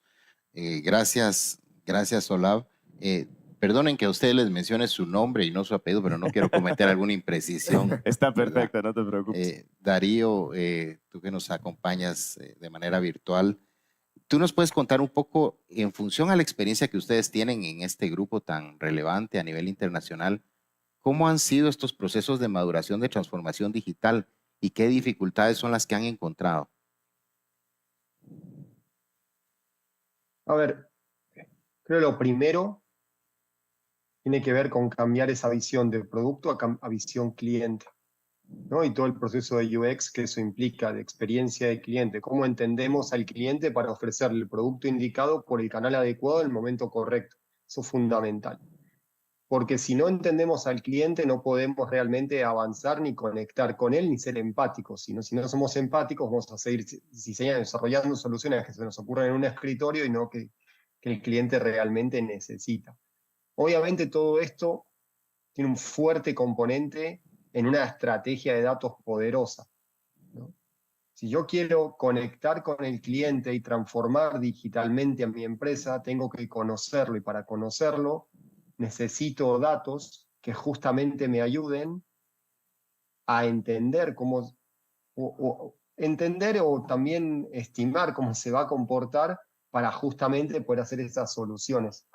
En el grupo estamos haciendo un montón de cambio y transformación, justamente basados en la estrategia de datos, para, entendiendo a ese cliente, poder conectar todos los puntos y en cada lugar del journey o ese viaje del cliente por cada una de nuestras propiedades, sea por un retail como es Electra, sea por si quiere comprar una moto con Itálica o si quiere abrir una cuenta bancaria con Banco Azteca, siempre tenga la mejor opción para poder hacerlo y más teniendo en cuenta que nuestro segmento es un segmento medio bajo de la población que quizás la primera interacción que va a tener con una cuenta bancaria va a ser con nosotros. Por desconfianza nunca la abrió, porque nunca tuvo una posibilidad. Entonces la primera experiencia que tiene que tener para abrir esa cuenta bancaria tiene que ser impecable, fácil, sin fricción. Nosotros le damos muchísima importancia al proceso de UX, muchas veces no lo logramos como queremos, pero siempre estamos tratando de probar, mejorar, trabajamos mucho con metodologías, con MVPs, muchísimo en papel, muchísimo en salir a la calle y estar ahí en los mercados, centrales de abasto, autobuses, los lugares donde suceden las cosas, como se dice en México, los tianguis, los mercaditos, con la señora que vende limones, entendiendo cómo transacciona y qué necesita. ¿no? Lo que hablaban recién del código QR, es fundamental que la gente pueda no tener esa fricción de no tener 3 monedas y tener que pensar cómo hago para completar entre esos 15 con 14 a los 20. Olvídalo, ya está. QR, tarjeta contactless, lo veo más complejo, quizás directamente pagar desde el celular, que es algo súper sencillo ya y funciona muy bien y es seguro. No sé, yo lo veo de esa forma. Nosotros estamos trabajando mucho para conectar, innovar y todo, obviamente, conectar esos puntos a través de los datos. Darío, otra pequeña consulta con relación a lo que tocabas. ¿Cuál fue la principal dificultad o cuál es la principal dificultad que ustedes observan en los procesos de transformación digital? Es decir, ¿con qué es lo que más les cuesta lidiar a la hora de emprender un proceso de transformación digital? Mover a la organización hacia esa transformación. La gente está muy acostumbrada a trabajar de una determinada forma y hacer las cosas de una determinada manera. Cuando se mueve el status quo y se saca a la gente de esa zona de confort, hay que trabajar muchísimo para explicar ese cambio, el qué, por qué, para qué, estar sobre la operación, acompañando muchísimo a la gente y explicándole que esto va a ser para mejor o que es inevitable, ¿no? O sea, el cambio es inevitable y aunque te quites, va a ocurrir. Y si no lo haces tú, lo va a hacer otro. Tú tienes la opción de elegir de qué lado quieres estar del cambio. Y creo que es fundamental en ese proceso de transformación ser, obviamente, otra vez, empático, conectar. Nosotros trabajamos para 2 clientes. El cliente que va a una tienda a comprar una tele y la va a pagar a crédito, y también el vendedor que te atiende en la tienda, y a los dos tenemos que dar la mejor solución. Entonces, para nosotros entender ese vendedor que hacía las cosas de una forma determinada todo el tiempo y ahora se las vamos a cambiar es fundamental, porque si no, no van a poder conectar las dos partes. No va a poder conectar el vendedor con el comprador a través de una plataforma digital. Entonces, para mí es clave explicarle a la gente que el cambio es inevitable, explicarle a la gente que va a tener nuevas herramientas, acompañarlos en el cambio, estar siempre ahí, hacer muchísimas pruebas. Pasa por ahí, desde mi punto de vista. Muchas Y gracias. es un maratón sin fin esto. O sea, la transformación digital es un maratón sin fin. Y eso debe estar clarísimo. Esto no termina. Sí, yo creo que la resistencia al cambio sería entonces el elemento con el que hay que lidiar. ¿Qué ha hecho la Superintendencia de Bancos para apoyar en estos procesos de transformación digital al sistema financiero? Sí, como lo comenté en mi introducción, estos procesos tienen que ir acompañados del fortalecimiento continuo de la normativa, sin que esto sea una limitación, sino que motive estos procesos de innovación. Superintendencia de Bancos en su ámbito de competencia, precisamente pensando en que hay riesgos que atender, tecnológico, ciberseguridad, operacional, ha propuesto a Junta Monetaria una serie de reglamentación o de normativa para que Junta Monetaria la emita y la haga valer ante las entidades bancarias. Una de estas es precisamente el reglamento para la administración del riesgo tecnológico. Ese reglamento básicamente conlleva todo lo que tiene que ver con las políticas y procedimientos en materia de tecnología, la seguridad de la información, incorpora toda la gestión de la ciberseguridad y también sienta las bases para el procesamiento y almacenamiento de la información en la nube. Es decir, que con eso se dio un paso para poder comenzar ya a trabajar en materia tecnológica con el sistema. Por supuesto que la norma está en constante revisión para adaptarla a las nuevas circunstancias. Por otro lado, comentarles que desde el punto de vista de legislación, la Superintendencia de Bancos ha estado trabajando en conjunto con el Banco de Guatemala una ley de dinero electrónico, la cual ya está bastante avanzada, que también viene a ser parte de este proceso de empuje a la innovación. Y estamos trabajando a lo interno una ley de las empresas de tecnología financiera, ley FinTech. siendo uno de los insumos de este proyecto la información que hemos logrado obtener a través de un SIP de innovación que tenemos en la superintendencia, donde han confluido diferentes empresas fintech y nos han ido a comentar cuáles son sus modelos de negocio, para que nosotros los podamos entender, podamos saber dónde están hoy, hacia dónde van y cómo esto opera dentro de la normativa que tenemos vigente. Eso ha sido un insumo muy importante para este proyecto de ley que estamos trabajando. De manera que hemos estado haciendo los esfuerzos para poder apoyar esta transformación digital del sistema financiero y obviamente pues esto va acompañado también de una transformación a nosotros mismos como Superintendencia de Bancos, que ya se comentó, está dentro de nuestros planes estratégicos. Bien, excelente. Es decir, si han tenido una participación activa en estos procesos de transformación y en apoyo. Ingeniero Lara, ¿cuál pudiera ser una hoja de ruta para pensar en una transformación digital de la banca y cuál ha sido la experiencia desde el entorno donde usted se encuentra de esos procesos de transformación digital? Oíamos que el licenciado Darío nos mencionaba esa resistencia al cambio, que parece que eso viene a ser un freno y con la que hay que saber gestionar de manera empática, lo mencionaba, el tema difícil porque recae mucho en el liderazgo de los mandos medios y los mandos altos, el gestionar a los equipos en pro de un proceso de cambio de mentalidad. ¿Cuál ha sido la experiencia de ustedes? Coincido totalmente con Darío. O sea, cuando nosotros utilizamos el término transformación digital, pues son dos palabras, transformación y digital.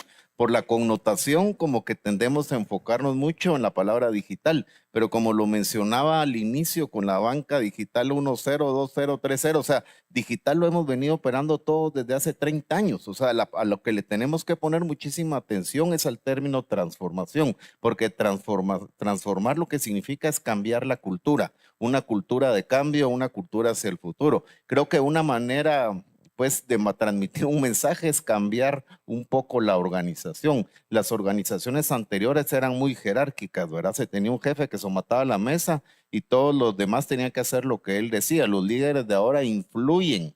No dicen qué hacer, sino influyen para que todos trabajen como equipo. Las siguientes organizaciones pues eran más matriciales. Nosotros en el banco estamos cambiando mucho a lo que son tribus, a lo que son células, a lo que son squads, a lo que son equipos multifuncionales. Eso lo que permite es que haya muchísima más velocidad para poder sacar productos nuevos. Antes, por ejemplo, en sistemas teníamos 11 líneas de producción, ahorita tenemos 51 líneas de producción. Entonces, tiene que ir tal vez más allá de mensajes, de comentarios, de charlas, sino que tiene que haber algo de fondo, como ir cambiando la organización hacia eso. Pero es cultura de cambio constante y más rápido y profundo, ¿verdad? Muy bien. Licenciado Darío, ¿qué sería lo primero que tendríamos que trabajar si queremos emprender un camino que, como bien lo decía el ingeniero Lara, son dos palabras? Transformación, ¿verdad? A veces solo nos centramos en lo digital, pero tiene la premisa de que debe ser una transformación, implica un cambio. ¿Cuál debiera ser el primer aspecto que debiéramos de trabajar en una institución financiera si queremos emprender ese camino de transformación digital? Súper. Para mí es súper concreto. Tener una visión clara top-down. Una visión sin que sea clara es un caos. Entonces, primero tiene que estar convencido el board de la empresa y el comité directivo de que ese es el camino a seguir y tiene que bajar ese mensaje a toda la organización. Sin eso es imposible hacer nada. Claramente tener un plan estratégico, como decía el ingeniero Lara, esto es un maratón, 5 años. Es muy fácil caer en la tentación de que si el primer año la transformación digital, que es cara, que es dolorosa, que no se ven los resultados en el corto plazo, es muy fácil caer en la tentación de decir, ¿saben qué? Esto no va, no funciona, volvemos a lo tradicional. Tiene que estar súper clara la visión. Obviamente va a haber cambios en esa ejecución, pero es algo que no puede parar y que tiene que estar súper claro el mensaje de que hacia eso se va. Mi recomendación también es fundamental trabajar con un portafolio de proyectos, que es al final del día el portafolio de proyectos, es la representación clara, o sea, ahí se ejecuta la visión estratégica de la empresa. La empresa tiene una visión estratégica. En el portafolio de proyectos se meten los proyectos en los que se va a trabajar y se ejecutan. Y seguir eso como la Biblia es muy doloroso porque al final va a haber muchas cosas que van a quedar en el camino. Hay que aprender a decir que no, fundamental. No solamente hay que hacer, hay que saber qué hay que dejar de hacer. Que eso es clave también en las empresas, ¿no? Y yo iría en principio por esos lados. Creo que también nos complicamos mucho, muchas veces. Hay que tener claro que no toda la gente está preparada para eso, y hay que cambiar gente, traer perfiles, como decía la ingeniería, diferentes. Hay que tener gente que piense y no solamente gente obediente, ¿no? Es un cambio muy fuerte eso. O sea, hoy, si uno piensa que puede gestionar dando órdenes, está mal. Uno no puede gestionar dando, tiene que gestionar motivando al equipo, trabajando en equipo, siendo realmente parte de esa cultura del cambio, delegando muchísimo. No se puede gestionar con micromanagement. Crear esas células, esas metodologías ágiles, esos scrums que realmente tengan el ownership, el liderazgo para poder ejecutar sus productos y sentirse dueños de esos productos, fundamental. Pero lo primero es que tiene que estar súper clara la visión top-down de la empresa y bajar. Sin eso, nada va a funcionar. Bien, podríamos aterrizar un poco que el proceso de transformación digital implica en principio una fuerte resistencia al cambio. Para esto se debe de reestructurar la forma del trabajo de las organizaciones tradicionales, basado en un liderazgo que pueda ser influyente y no dictatorial, y que permita que los equipos de trabajo puedan moverse hacia ese cambio que viene. Por supuesto, basado desde una clara visión de la autoridad que permea hacia toda la organización. Bien, hemos tocado un poco sobre neobancos, un poco sobre transformación digital. Hablemos ahora de lo que es la inteligencia artificial, porque ese es otro gran tema. Son tantos temas que creo que este foro nos daría para pasar el resto del día acá, pero hablemos un poco sobre el papel de la inteligencia artificial. ¿Qué nos puedes hablar tú sobre este papel, Olaf, de cómo lo ve la academia? ¿Qué visionan ustedes? Entiendo que tienen un centro de estudios maravilloso que tiene varias etapas donde han incursionado en estos temas. Sí, la inteligencia artificial es un tema que ya viene de bastante tiempo, ¿no? Pero el salto que dimos desde hace poco es justamente tener un modelo que se conoce como los Large Language Models, que es esta idea de que una herramienta, ¿no? Una tecnología empieza a usar palabras y la pregunta es ¿cuál palabra sigue después de la palabra anterior? Y fíjense algo, lo enseño siempre a mis estudiantes de economía. El idioma tiene reglas pues, de sintaxis, gramaticales, etc. Pero resulta que el idioma también tiene un componente lógico. Yo siempre me hago esta pregunta porque a veces no estamos conscientes de esta brecha de usar el idioma tal como un medio de comunicación a un medio lógico. Un ejemplo tonto, podemos preguntar al público aquí si todos los guatemaltecos comen frijol volteado y los quetzaltecos son guatemaltecos. Bueno, les puedo preguntar, ¿los quetzaltecos comen frijol volteado? Y ustedes, si usan el lenguaje como una herramienta lógica, van a decir que sí. Pero curiosamente, si haces esta pregunta en ciertas partes del mundo y la gente lo que contestaría es, no lo sé, nunca he ido a Quetzaltenango. Es decir, ellos están usando las mismas palabras, de pronto el mismo sintaxis gramatical, pero no lo están usando como herramienta lógica. Y la idea es, había una tecnología que se conoce como la red neural y no sabían bien para qué servía, o sea, servía para algo.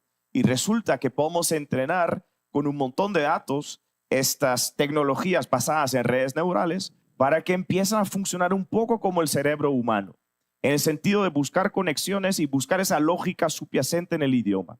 Entonces, ¿qué es como ChatGPT, por ejemplo, de OpenAI? Es básicamente tomar miles de millones de páginas web que están guardados, tomar todos los libros, una buena cantidad de libros digitalizados y dejamos que la herramienta se entrene con esos datos. Bueno, ¿a dónde vamos ahorita con esta nueva tecnología? Imagínense que un banco comercial en Guatemala tiene datos. Por ejemplo, interacción con consumidores, con clientes al servicio.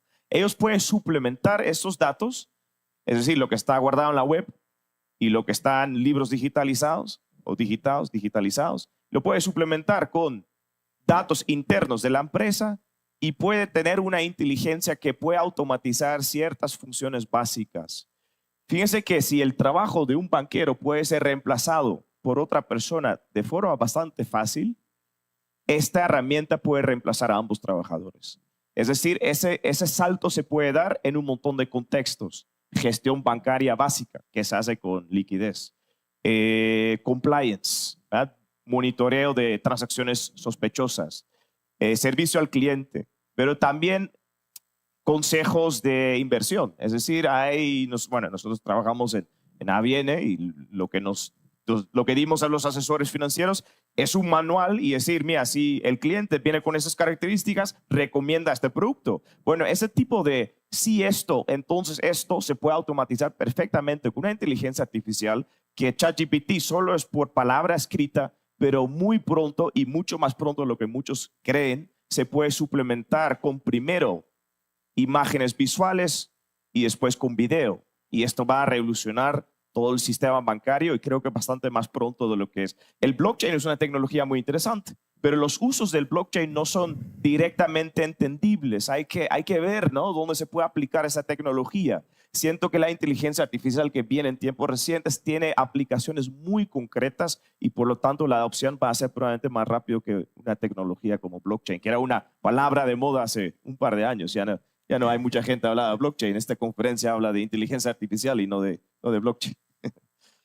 ¿La banca guatemalteca está utilizando la inteligencia artificial, ingeniero? Sí, solo para defenderme. No, yo siento que blockchain tiene como otras aplicaciones a la inteligencia artificial. Por ejemplo, ¿qué ventaja tiene blockchain? Que todo se guarda en cubos y no se puede modificar. Entonces me pongo a pensar qué lindo sería en Guatemala que el registro de la propiedad se manejara en blockchain, ¿verdad? Ahí no necesitas inteligencia artificial. Ahí lo único que se necesita es trazabilidad de las operaciones y que nadie lo llegue a cambiar. Entonces, pero coincido que es un pequeño mundo comparado con lo que es inteligencia artificial. La inteligencia artificial tiene más de 50 años, como mencionaba Olaf, o sea, desde hace mucho tiempo que se viene trabajando. Lo que ocurre es que definitivamente derivado del desarrollo de los sistemas, del software, etcétera, hoy por hoy está pegando saltos muchísimo más grandes. La inteligencia artificial se puede manejar, se puede tener desde algo muy básico que me imagino que ya muchos lo tenemos, que es por ejemplo un call center. Se puede llegar hasta saber cuál es el siguiente producto. Por ejemplo, si yo veo que Byron, por ejemplo, es socio de un determinado club, toma tales bebidas, seguramente le tengo que ofrecer una tarjeta de estas, o sea, empiezo a analizar los comportamientos. Pero nosotros estamos empezando a explorar ahorita el desarrollo de programas a través de inteligencia artificial. O sea, nadie sabe dónde va a terminar. O sea, es impresionante lo que ayuda. Ahora, sí hay que tener un poco de cuidado porque la inteligencia artificial toma información de muchísimos lugares y se puede equivocar. Entonces, si uno va a desarrollar un programa, no es que aquí lo tengo y lo aplico de un solo, sino sí tiene que haber alguna revisión de lo que se tiene, pero ahorra cualquier cantidad de recursos y tiempo. Entonces, coincido totalmente con lo que mencionaba Olaf, que la inteligencia artificial es un mundo y hay muchísimo que se puede hacer y el que no lo utilice pues va a perder. Sin embargo, algo que fue lo que dijiste en la primera intervención, para que la inteligencia artificial tenga sentido, tienen que tener mucha data.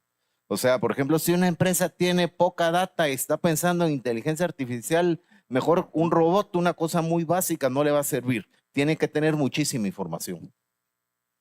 Interesante esto porque nos pone de manifiesto que este es un mundo complejo, con muchas variantes y la inteligencia artificial definitivamente está jugando un papel importante.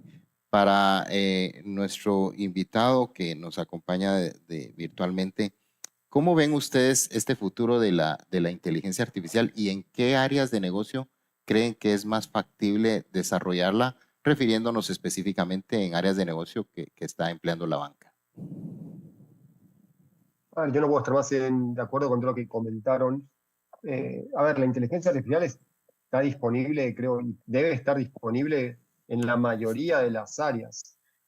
Creo que en definir productos para los clientes, en definir protocolos de atención y el Next Best Offer para nuestros asesores hacia los clientes, en cosas tan disímiles como, yo no sé si saben, ya hay empresas en América Latina que las campañas de marketing de temporada alta las diseñan 100% con inteligencia artificial, sin intervención humana, y campañas con personas, ¿no?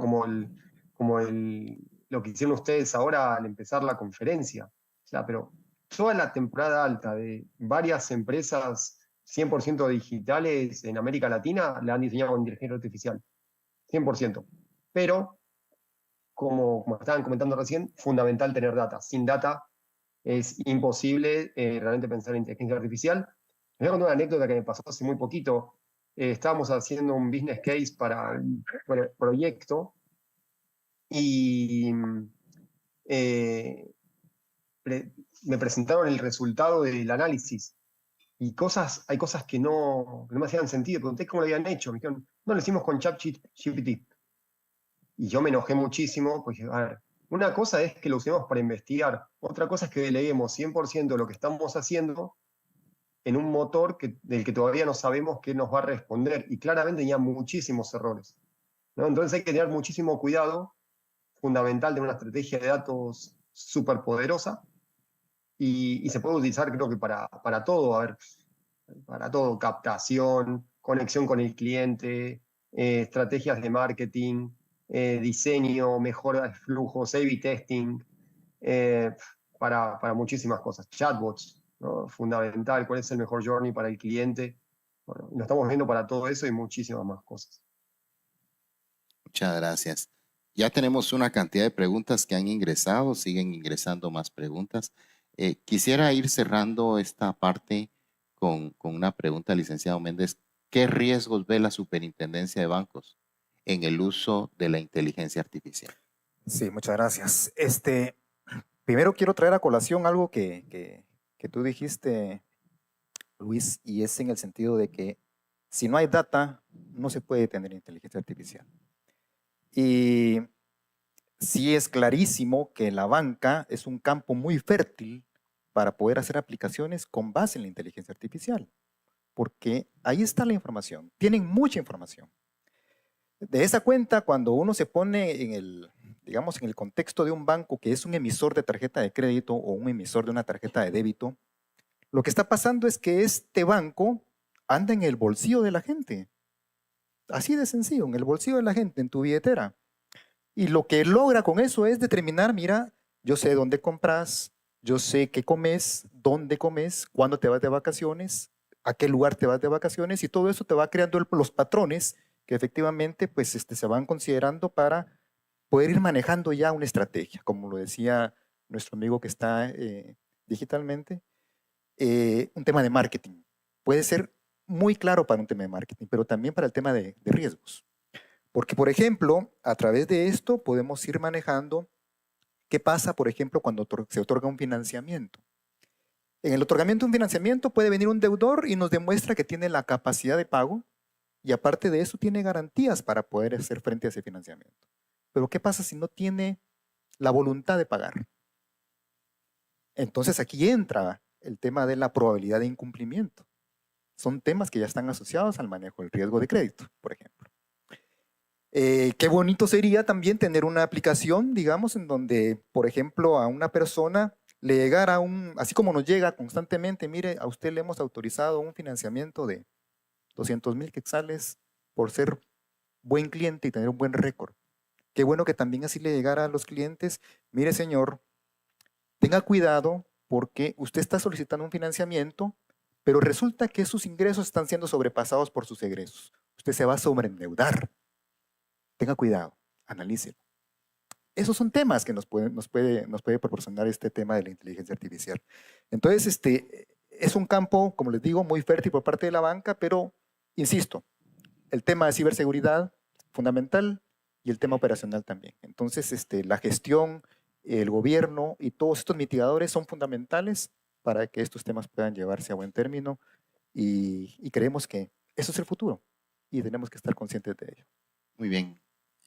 Concluiríamos en esta parte que el uso de la inteligencia artificial es inevitable, pero debe de llevar un proceso de madurez y no una descarga de responsabilidad totalmente en el uso de estas herramientas, las cuales deben ser probadas y maduradas hasta que los procesos lleguen a etapas que sean completamente adecuadas. Entremos un poco en las preguntas. ¿Cómo se visiona la banca de aquí a 10 años, considerando neobancos, transformación digital y la inteligencia artificial?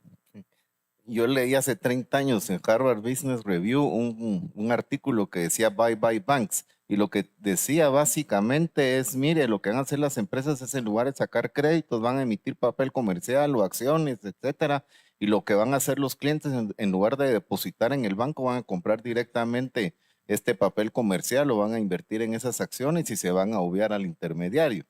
Nada más lejos de la realidad. O sea, hoy por hoy los bancos son más fuertes que nunca. O sea, por supuesto que tienen su segmento, hay otra parte pues que está destinado a otras empresas. Va a pasar exactamente lo mismo. O sea, si alguien dice, mire, la banca está condenada porque van a venir las fintechs, van a venir los neobancos, va a venir esto, nada más lejos de la realidad. O sea, la banca va a seguir operando, pero va a ser de una manera diferente. O sea, se tiene que ir transformando. Con las fintechs, pues habrá que convivir con ellas, habrá que aliarse con ellas, habrá que comprar algunas, habrá que tratar de quebrar a otras. O sea, va a ser una lucha de mercado como lo es y lo debe de ser en cualquier economía abierta. O sea, yo hablaba con Olaf que yo sí soy libertario y de derecha y yo sí creo en eso, creo en la libertad y creo que en la libre competencia. O sea, yo veo una banca evidentemente transformada, totalmente digitalizada. Creo que hay riesgos grandes en todo el tema de los neobancos y la inteligencia artificial, pero no es un riesgo de competencia. El riesgo que tenemos es que podemos perder contacto con el cliente. O sea, si ya todo lo hacen las máquinas, si ya el cliente se autogestiona, o sea, vamos a perder el contacto. Entonces, lo que decía Darío, que es muy importante pensar en el cliente, eso sí nos puede pasar. Entonces, tenemos que tener mecanismos de estar continuamente averiguando qué es lo que quiere, hacia dónde quiere ir, qué es lo que no quiere, porque eso sí puede cambiar. Pero veo una banca conviviendo y compitiendo pues de una manera totalmente digitalizada y moderna. Muchas gracias. Licenciado Méndez, ¿cómo ve el papel del supervisor de aquí a unos años en función de estos cambios que vienen?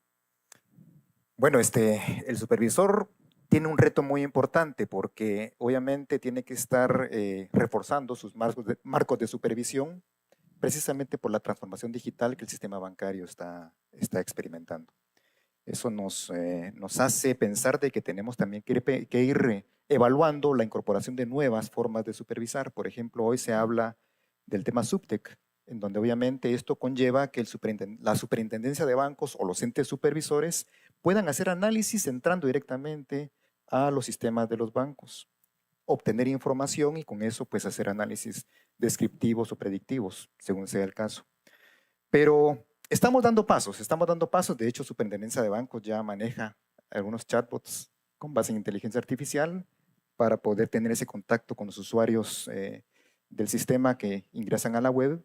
También tenemos chatbots que tienen relación con las personas obligadas ante la Intendencia de Verificación Especial y también chatbots internos para efectos de temas de supervisión. Es decir, vamos dando pasos en esa línea. Tenemos un tema también asociado a la gestión de supervisión ya automatizado. La relación con las personas en cuanto al historial crediticio también se automatizó y también algunos temas asociados a las comunicaciones que tenemos con los propios, las personas que están supervisadas. Importante también, yo quiero traer a colación algo que decía Luis en su última intervención y era que por ahí yo conocí un tema de Bank of America. Bank of America tiene una asistente virtual que se llama Erika. Erika tiene un contacto muy directo con los clientes. Cuando recibe una comunicación con el cliente y ella percibe que ese cliente no está siendo satisfecho en su inquietud, busca la ayuda humana. No puede perderse entonces la ayuda humana. Busca la ayuda humana y entonces ya le da la respuesta que el cliente está esperando. En ese sentido, Erika lo que hace es que guarda ese nuevo ítem dentro de su repositorio y sabe que si le hacen una pregunta parecida en el futuro, va a tener la respuesta. Es decir, esto primero nos lleva a que esto es un constante cambio y segundo, de que la inteligencia artificial hoy no puede estar totalmente aislada todavía de lo humano, ¿verdad? Entonces, quería terminar con eso. Claro. Gracias. Muchas gracias, muy interesante este punto de vista. Licenciado Lab, la academia, viendo estos procesos de cambio, transformación digital, pero por sobre todo el uso de la inteligencia artificial, ¿cómo vislumbra el futuro de los estudiantes y de aquellos que ingresan con ganas de, yo quiero ser abogado, quiero ser auditor, pero vemos de que esto está cambiando y de repente tal vez ya no será necesario tantos abogados, tantos auditores, ¿verdad? Esperamos que no, pero esperamos que no. Pero es decir, el cambio es inminente y lo mencionamos. La resistencia al cambio es lo peor que nos puede tocar. Entonces lo que se deberá de hacer es la adaptación, ¿verdad? Es decir, en torno a eso era que platicábamos. ¿Cómo ve la academia y cómo está preparando este escenario? Porque de alguna manera juega un papel fundamental en esto. Sí, hay habilidades técnicas que probablemente se puede aprender de mejor forma directamente con alguna especie de inteligencia artificial. Es decir, es como si tuvieras tu propio tutor que te enseña algo, pero responda a tus necesidades y tu falta de comprensión. Es perfectamente imaginable que dentro, y estoy hablando de años, que ustedes pueden tener una interacción con un maestro y que el maestro entiende que ustedes no están entendiendo el punto que se está tratando de transmitir. Recordemos que la educación técnica es simplemente queremos que el sujeto entiende esta cosa. Y la inteligencia artificial puede perfectamente determinar si lo estamos entendiendo o no lo estamos entendiendo. Puede ser 3 preguntas. Si contestamos malas preguntas, dice, todavía no ha aprendido lo que queremos que aprenda. Y te trata de enseñar lo que quiere enseñar de otra forma. Esto va a revolucionar la industria de educación, ¿no? Entonces, lo que nosotros siempre buscamos más acá es entrenar justamente a aquellas personas para pensar, porque si pensamos en el pensamiento crítico y la creatividad innata del ser humano, es muy complicado que eso se reemplaza con inteligencia artificial, a pesar de los mensajes, ¿no? De apocalipsis de personas, incluso de gente como Elon Musk, ¿no? Entonces yo creo que hay que verlo como un aliado y sí puede reducir también gran parte del empleo de muchos profesores. Hoy día puede revolucionar la industria de educación, pero creo que por bien, ¿no? Podemos tener esa experiencia personalizada, un costo marginal de lo que cuesta hoy, con una persona que no se va a equivocar en cuanto a la capacitación técnica, y vamos a tener la universidad más como un lugar para pensar en temas más profundos. Por ejemplo, ¿cuáles son los usos que queremos que la humanidad tenga con inteligencia artificial? ¿Dónde podemos utilizar blockchain y en qué aplicaciones podemos imaginarlo? ¿Cómo podemos mejorar la vida humana? Porque al final una inteligencia artificial no tiene sueños, no tiene ambiciones y no tiene propósito, ¿no? En sí. El propósito lo damos nosotros a la herramienta. Creo que ese es el mensaje. Pero sí, los abogados que escriben como una forma de robot un contrato y están replicando lo mismo que han hecho el mes pasado, esos son justamente los trabajos que desaparecen poco a poco. Hay que recordar, sin embargo, que todo se tiene un costo. Y entonces está vinculado al costo computacional. Es decir, a medida que baje el costo computacional, vamos a ver más de este tipo de sustituciones y reemplazos de personas por tecnología. Pero hay que verlo con optimismo, ¿no? Claro, sí, esto pasa con los abogados en todo el mundo, menos en este país, ¿verdad? Eso nos debe quedar a todos bastante claro. Bien, preguntémosle un poco a Darío. ¿Cómo ven ustedes el futuro del negocio que tienen, del negocio en el que tú estás, partiendo de estos cambios en cuanto a la recomposición de la organización y de las personas?